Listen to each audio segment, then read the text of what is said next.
মুসলমানদের উপরে এত অত্যাচার কেন?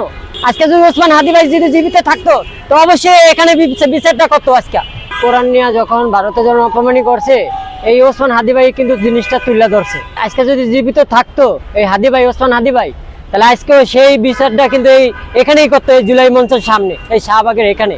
কিন্তু দেখেন এত এত বড় বড় নাম করা মোল্লারা, তারা আজকে কেন এই রাজপথে নামে না? কেন আজকে আন্দোলন করে না? হ্যাঁ, আজকে মুসলমানদের উপরে এত অত্যাচার কেন? কেন অত্যাচার করবে? সরকার এটার দিকে কি তাকাইতে পারে না? এটার প্রতিবাদ কি করতে পারে না? সরকারে ইচ্ছা করলে করতে পারে, কিন্তু করবে না তো। আজকে যদি ওসমান হাদি ভাই যদি জীবিত থাকতো তো অবশ্যই এখানে বিচারটা করতো। আজকে এখানে সঠিক বিচারটা পাইতাম। সে বড় ধরনের আন্দোলন করতো এখানে। আরে আরে বসতে আছি যে ওসমান ভাইকে কেন আমরা মাঝে থেকে হারাইয়া লাইছি। আজকে ওসমান ভাই যদি জীবিত থাকতো আজকে আমাদের মাঝে, তাহলে এই জিনিসটা তুলে ধরতে পারতো। কেন অত্যাচার করবে? ভারতের কি আমরা কোনো দোষ করছি না অন্যায় করছি?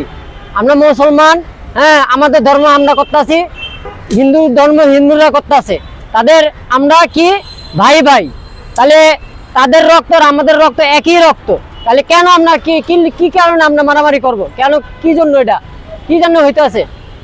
সরকার এটার দিকে কি তাকাইতে পারে না? এটার প্রতিবাদ কি করতে পারে না? সরকারে ইচ্ছা করলে করতে পারে, কিন্তু করবে না তো। আজকে যদি ওসমান হাদি ভাই যদি জীবিত থাকতো তো অবশ্যই এখানে বিচারটা করতো। আজকে এখানে সঠিক বিচারটা পাইতাম। আজকে ওসমান হাদি ভাই এখানে আন্দোলনটা করতো, সে বড় ধরনের আন্দোলন করতো, এখানে সবাই এখানে যোগ করতো। আজকে